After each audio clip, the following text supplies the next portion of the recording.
How about that, huh? Pursuing someone who once pursued me 8 years ago, it feels surreal and amazing at the same time. It seems like fate and debts intertwined, destined to cross paths again. Hi, everyone. I'm Quan, 26 years old.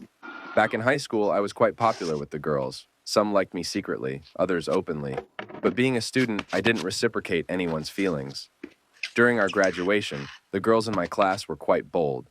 Each of them would come up to me with a familiar flirtatious line. One day we'll meet again and fall in love. After entering university, I didn't pay much attention to my high school acquaintances. I attended class reunions and weddings as required, but didn't have a special interest in anyone. I thought everything would pass by uneventfully, but when I moved to Hanoi for work, everything changed. During my first week in Hanoi, I explored this fascinating city. That evening, on my way back to my apartment, I sat at a tea stall nearby. I heard that in Hanoi, tea stalls, sunflowers, and casual conversations rule. While sipping my tea, suddenly the vendor hurriedly said, "Stand up, come help. Quickly move things inside for me. The police are here to clear out. Everyone, throw all the chairs inside to help me, please." my hand still holding the cup of water. Everyone seemed accustomed to this scene, so they all calmly leaned against the wall, chatting away. It was quite interesting. Finally, as the night fell, I stayed until he closed up. He locked the door and we left together. It was fortunate I accompanied him because on the way, the tea vendor stumbled into some drunk guys and hurt his leg. I was afraid, so I hurriedly took him to the hospital. While we were sitting in the emergency room, I asked if he had someone to call. He said he had a granddaughter, but she was away on a business trip and wouldn't be back until the next day. Feeling sorry for him and having some free time lately, I offered to take care of him. He hesitated but gently slipped a few thousand dong into my hand, saying it was payment for my help. I felt embarrassed, but he insisted on paying fairly, so I reluctantly accepted with the intention to repay him later. Taking care of each other in the hospital was enjoyable. It was my first time taking care of a patient like this, and it felt warm. When I took him home, he thanked me and said, "Quan, do you know my granddaughter? Let me introduce you to her." I felt shy, but it seemed like a good idea, so he added, "She's cute and very talented, so rest assured." Later, I connected with the account he gave me. I found her profile picture familiar yet intriguingly new.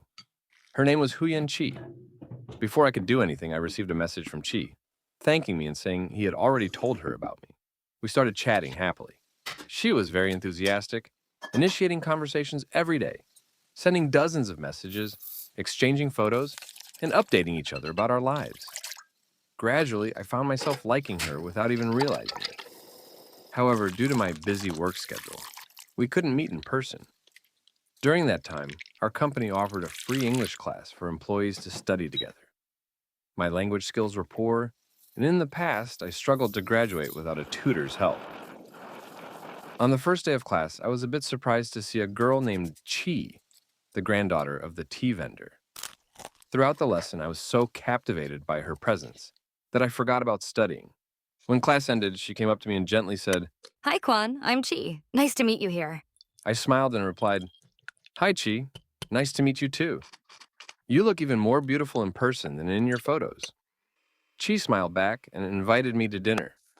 Throughout the meal, she continued to ask me questions gently and naturally. Her energy and personality were so captivating to me. After eating, Chi suggested we visit her grandfather's tea stall nearby, as he often mentioned it. I agreed immediately. I felt like I wanted to spend even more time with Chi. Since then, learning English became enjoyable again for me, reminiscent of my high school days when someone I liked taught me. It was truly wonderful, everyone. Every day I would prepare a small gift for her. I left a note on Chi's desk, saying that whenever I had free time, I would ask her out for meals or walks to strengthen our bond. Every evening, I would also text Chi, trying to get to know her better to become her boyfriend. After 3 months of utmost effort, I finally achieved an IELTS score of 6.0. On that day, I secretly went to Chi's house to cook a celebratory meal and, most importantly, to confess my love to Chi. I intentionally placed the ring on the table right in front of Chi at the beginning of the meal, but it wasn't until the end of the dinner that Chi suddenly screamed in shock. I knew the moment had come, so I grabbed the bouquet I had prepared and went over to Chi. I had been waiting for this moment for months. "Chi, I like you. Will you be my girlfriend?" She smiled with tears in her eyes. I agreed to be your girlfriend 8 years ago. I've always wanted to be with you. I can't believe you didn't know. She said as she recounted the days when she liked me, always giving me gifts.